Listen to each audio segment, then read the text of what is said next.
aparte de eso, es profesor en el INAFE de la Universidad Complutense y también, como Enrique, desarrolla parte de su actividad en el ámbito literario, que le estaba preguntando ahora, que yo me quería quedar en los libros, pero es un libro, se llama El Globo Sigling y El Retrato del Rey, que lo podéis encontrar en las librerías, en el Corte Inglés y en FNAC y todo eso. En la actualidad está preparando su nueva novela, espero que no sea negra, relacionada con nuestro sector. Es negra. Es negra. Y tiene que ver con el sector. Ya la moneda. Javier nos va a hablar sobre el posicionamiento en buscadores y Javier, pues empieza ya, que tienes la banda horaria hasta el mediodía, bueno, un poquito más del mediodía. Un poquito más. Vale. Nos pasamos de datos, no sé si aquí seguir. Bueno, nada, lo primero, muchas gracias Juan Carlos y gracias por invitarme a esta jornada, ¿no?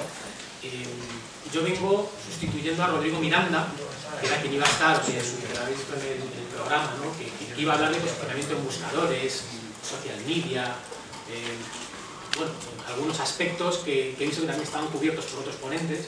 Entonces he decidido, voy a tocar esos temas, pero lo voy a afrontar desde una perspectiva un poco más general, ¿no? No dejaré de hablar de lo que iba a hablar Rodrigo, pero lo voy a hacer desde otra perspectiva, ¿no? Bueno, lo primero, yo quería hacer una reflexión respecto al título de la jornada, ¿no? Porque hay dos aspectos, ¿no? El título es el negocio publicitario reinventado, el salto de agencia de publicidad a la e-agencia. Yo diría que efectivamente está reinventando, como introducción a lo que voy a contar, el negocio publicitario. Ahora veremos por qué, cómo y cómo nos afecta. Lo que no estoy de acuerdo es en lo del salto de la agencia de publicidad a la e-agencia. Yo creo que somos agencias y lo vamos a ser siempre. Y de otras agencias hay agencias que responden o tratan de dar respuesta a un problema del cliente, y ese problema puede ser genérico o puede ser específico, ¿no? O sea, cada uno puede adoptar el posicionamiento que quiere, de especialista o de no especialista o de integrador, entre comillas, como llaman ahora, de disciplinas. Lo que no estoy seguro es que haya una evolución desde la agencia hacia la e-agencia. Desde la agencia va a seguir existiendo y es lo mismo. Otra cosa es que el pensamiento digital tenga que ser transversal a todas las disciplinas. Pero en el fondo hacemos lo de siempre, es decir, conectar con el consumidor e influir en sus decisiones de compra de una forma u otra. Lo único que tenemos un nuevo arsenal de armas que se suman a las que ya teníamos, a las tradicionales, y que cada día cambian y evolucionan, surgen nuevas y cambian las que ya hay, lo cual hace, bueno, pues que tengamos que estar constantemente aprendiendo y sumándonos a toda esta nueva ola. Pero en el fondo hacemos lo de siempre, y las bases de lo que hacemos son las de siempre, o sea, tampoco cambia tanto. Otra cosa es que haya mucho marketing y mucha gente catastrofista y mucho titular de que el spot ha muerto, el GRP ha muerto, bueno, no muere, lo que pasa es que tiene hermanos nuevos, digámoslo así, y el paradigma de toda la vida, pues ahora se complementa con otros paradigmas.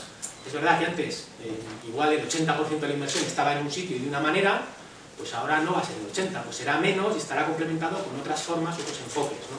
Y ese es el gran reto que tenemos, el ver cómo sumar lo nuevo a lo que ya existía, hacerlo convivir de una manera eficaz, eficiente, que funcione, que sea rentable y que sea sostenible, sobre todo, ¿no? Porque, claro, es muy fácil sumarlo todo, pero al final lo que no podemos es cobrar 7 veces por dar 7 servicios cuando antes dábamos solo uno, ¿no?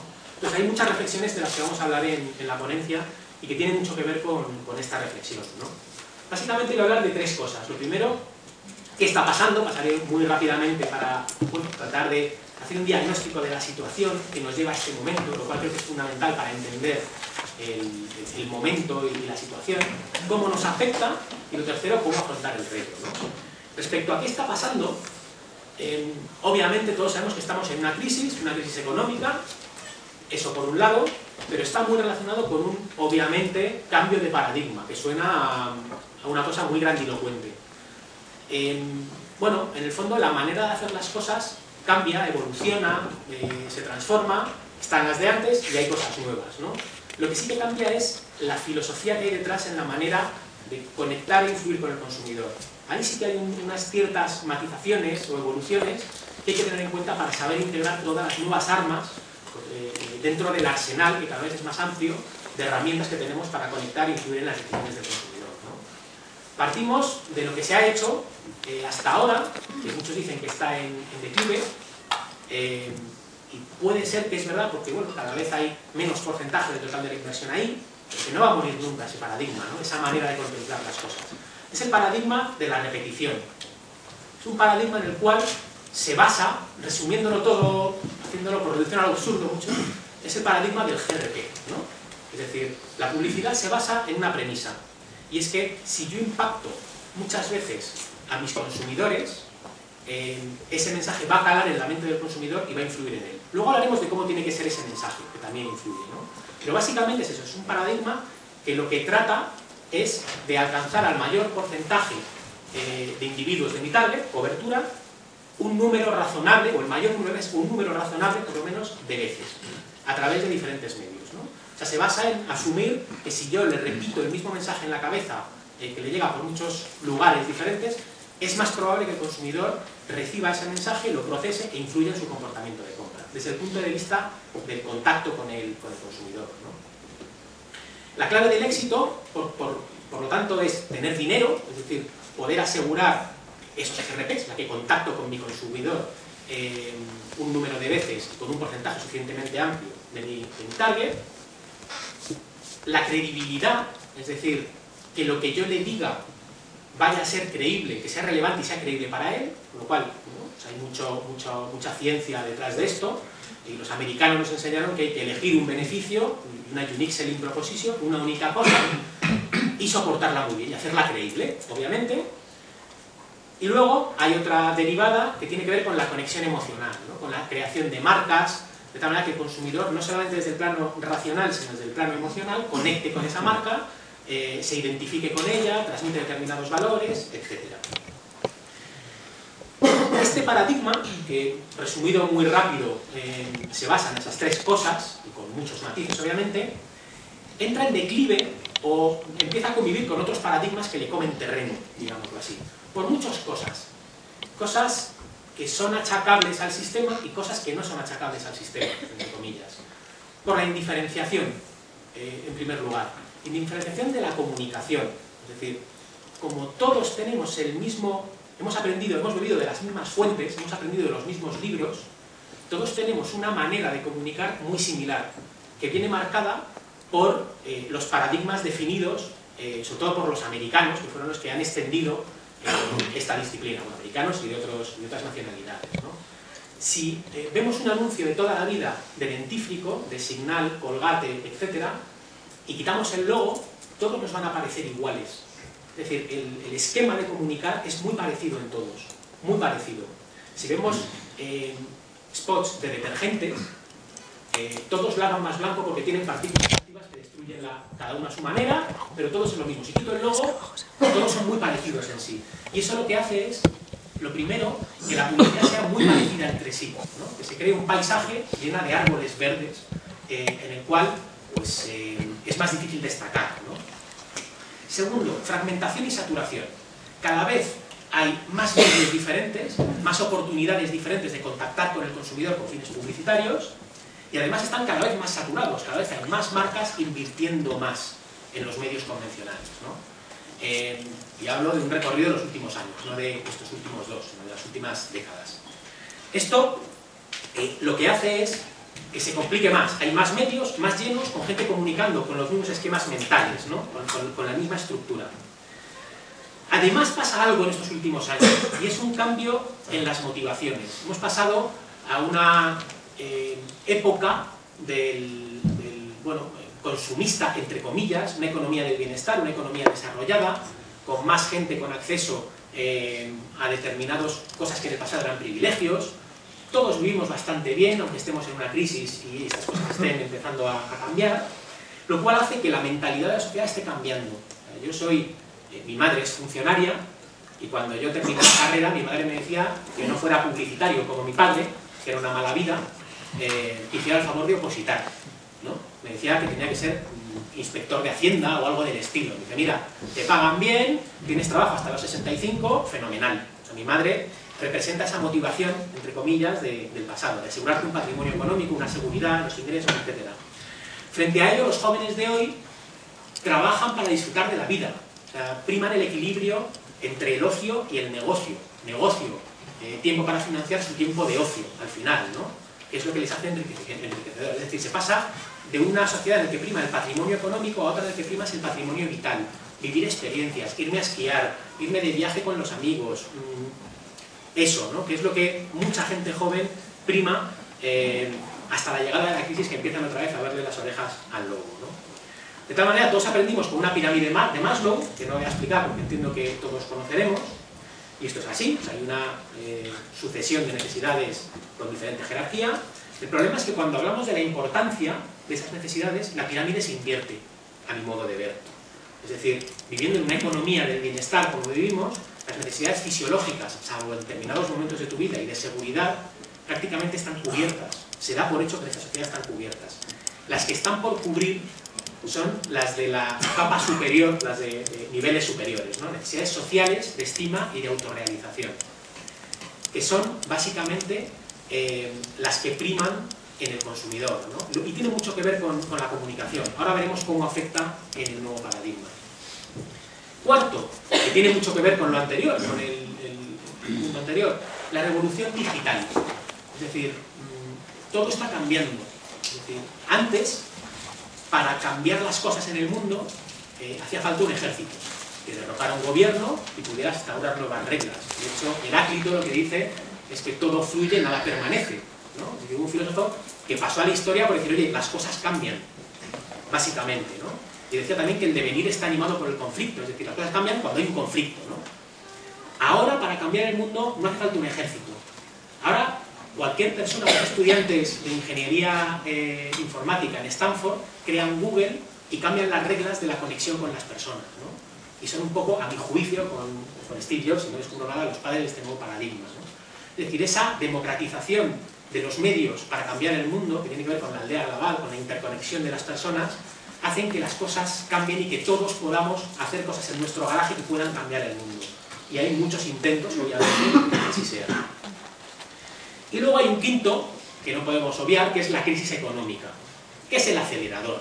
Es decir, las marcas están viendo que cada vez tienen menos presupuestos, obviamente el consumidor tiene menos renta disponible para gastar en determinados productos y es más difícil conectar con él, con lo cual el consumidor tiene que hacer, las marcas tienen que hacer el mejor uso de ese presupuesto cada vez más limitado. Y exigen a las agencias demostrar hasta niveles que nunca se han visto el retorno de la inversión de cada euro invertido. Lo cual nos lleva, no digo a dudar, pero a tener dificultades para demostrar la rentabilidad de la inversión en el paradigma convencional, ¿no? El de los GRPs. Vale, yo puedo demostrar que tiene impacto en notoriedad, en intención de compra, pero ¿puedo asignar directamente o determinar un retorno de la inversión en términos de ventas e imputarlo al hecho de haber hecho publicidad? Es imposible, porque hay muchas otras variables que también inciden. Con lo cual, decir de una manera determinante que la inversión en publicidad ha hecho aumentar las ventas un X% de manera rigurosa no es posible. Lo tienes que hacer con determinadas asunciones, lo cual es muy complicado y hay mucha literatura al respecto, ¿no? Bueno, nos quedamos con esa exigencia de rentabilidad en cada euro invertido en marketing.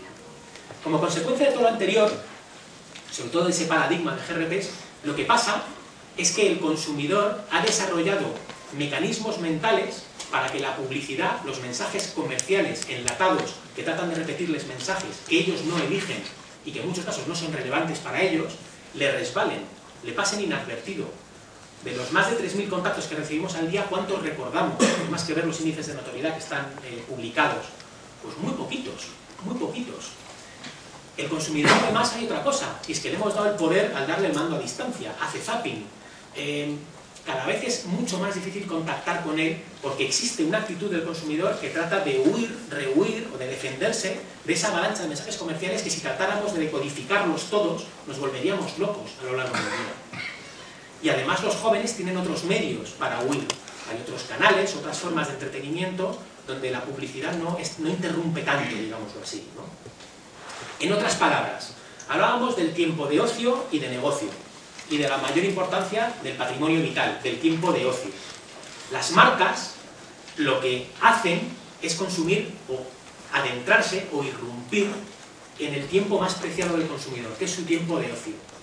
Y la clave del éxito está en conseguir ser aceptados en ese tiempo de ocio, en conseguir que esa inversión en publicidad, en comunicación comercial, sea decodificada, se preste atención y llegue a pensarse si eso es relevante o no para mí.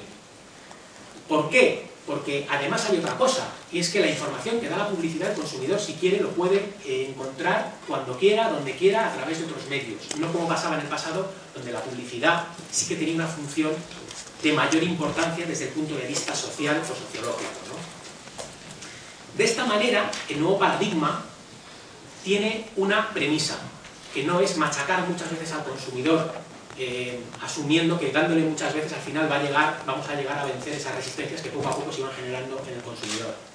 Y es la aceptación del mensaje de la marca en el tiempo de ocio del consumidor. Es decir, no necesariamente en el nuevo paradigma que convive con el tradicional, no tengo que enlatar piezas de comunicación en 30 segundos en un spot, en 10 segundos en una cuña, en media página en prensa. Eso está muy bien y hay que hacerlo, no digo que no.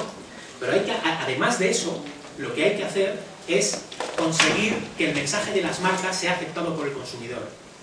Y eso tiene que ver con una cosa, y es con la relevancia. Que lo que le contemos al consumidor sea relevante para él.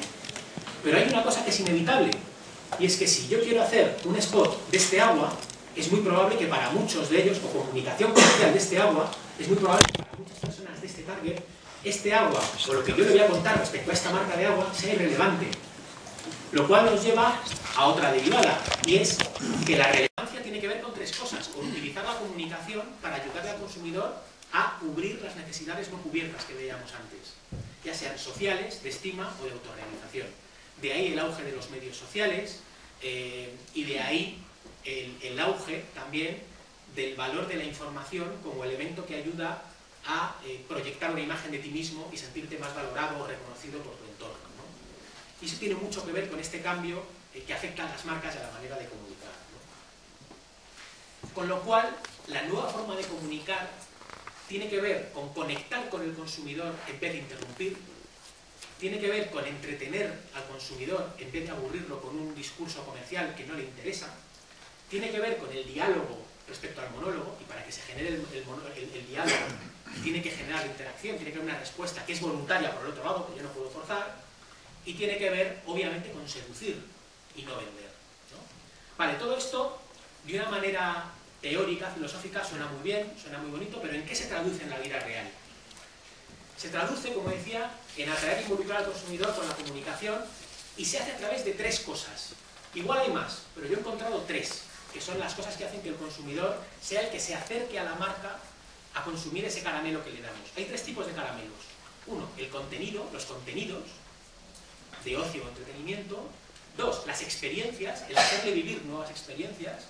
Y cuarto, lo que yo llamo funcionalidades o utilidades, ¿no? Porque la palabra funcionalidad en el castellano no está aceptada por la Real Academia. Veamos qué son estas tres cosas. Contenidos, lo sabemos todo lo que es, ¿no? Bueno, pues propuestas de contenidos de ocio o entretenimiento. Hablamos, y aquí hay un elemento precursor, todo el mundo dice que The Wild, que fue a principios de los 2000, ¿no? La serie de cortometrajes de BMW, creó la era del branded content. Para mí fue Náufrago, que es una película más convencional, pero que no deja de ser el spot más largo de FedEx, ¿no? El spot más largo de la historia. O el gorila de Cadbury, en el año 2007, uno de los spots más eficaces de Internet, es un spot de 2 minutos, en el cual un gorila toca el tambor, la batería, música de Phil Collins. Y es la campaña más eficaz de la primera década de los 2000, según los IFA Awards, los premios eficacia ingleses, digámoslo así.